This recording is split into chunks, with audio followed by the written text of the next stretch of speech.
The first time Natalie Wood stood in front of a camera, she was only 4 years old. The lights didn't scare her. She smiled naturally, like she belonged there. Hollywood noticed. By the age of 8, she had already worked with legends. At 10, she was no longer just a child actor. She was the child star. Natalie didn't have a normal childhood. Studio lots replaced schoolyards. Directors replaced teachers. Her mother, fiercely ambitious, pushed her into every audition. "Smile, Natalie!" "Cry on cue," she would whisper. And Natalie did, flawlessly. At 13, she starred in Miracle on 34th Street. Audiences fell in love with her innocence.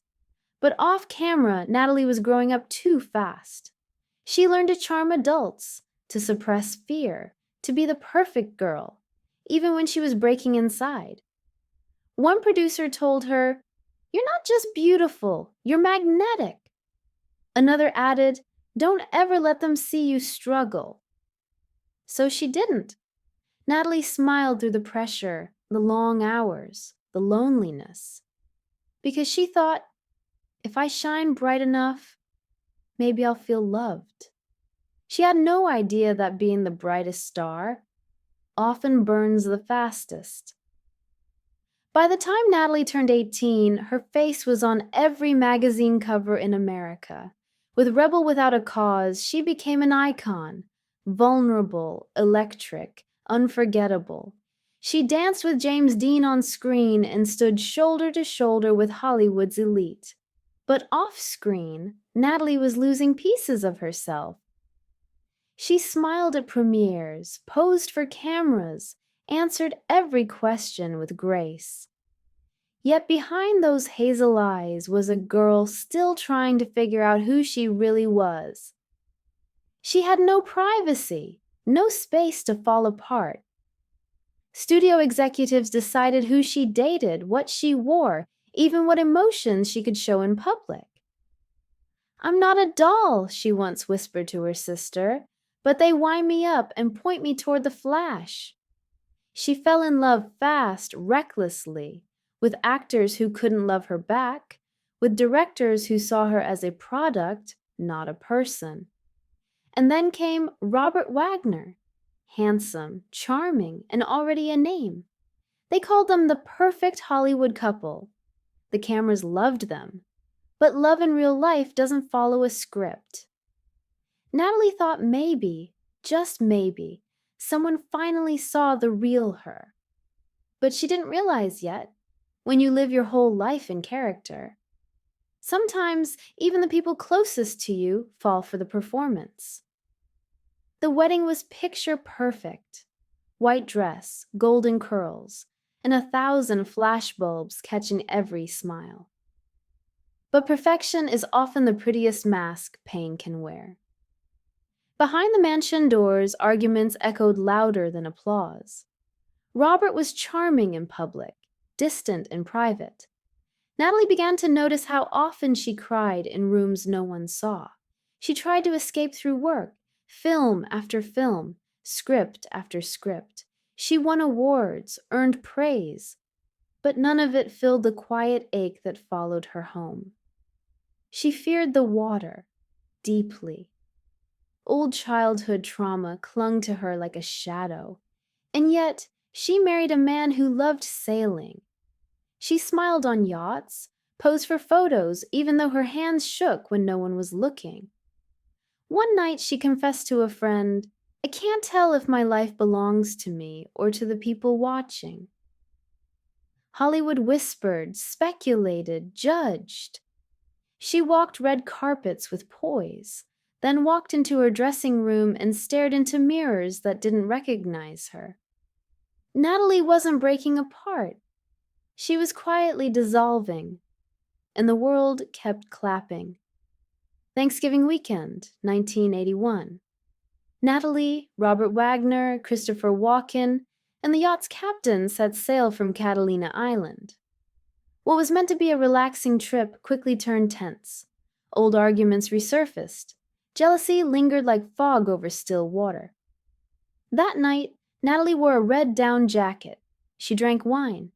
She laughed, tensely, and then she disappeared. The official story was simple. She slipped. The dinghy was missing.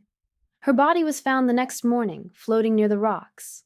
Face pale, red jacket soaked, silence eternal. But nothing about Natalie's life had ever been simple. The night before, neighbors had heard yelling from the yacht. Crew members changed their statements. Robert stayed silent for years.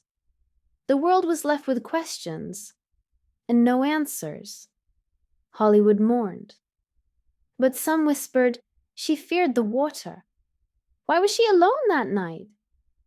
Natalie Wood was 43 years old, a legend, a mother, a woman who never truly escaped the roles she was handed.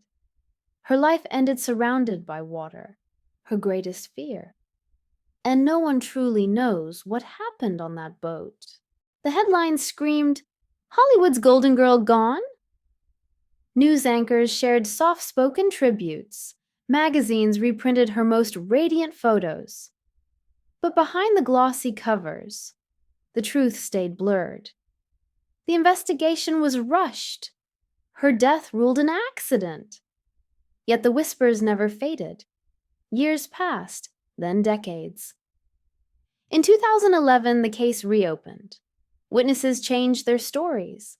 The captain claimed there was yelling, and that Robert had been angry. Suspicion rose again, but justice never arrived. Natalie's daughters grew up without answers. Her fans were left with grief and confusion, and the question echoed louder with each passing year. How does someone so loved vanish so silently? Her films began to resurface. People saw her differently now. In every scene, every glance, there was a trace of the girl who wanted to be seen, not just watched. Natalie had become a mystery. Not just how she died, but how someone so bright could be swallowed by so much darkness, while smiling all the way through.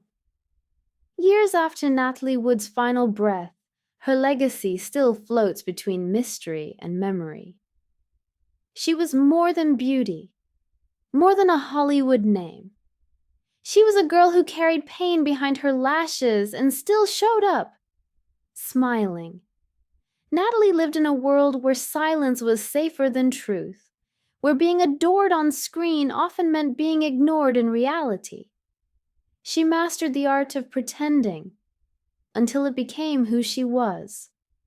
But Natalie left something behind. Not just roles, not just red carpets.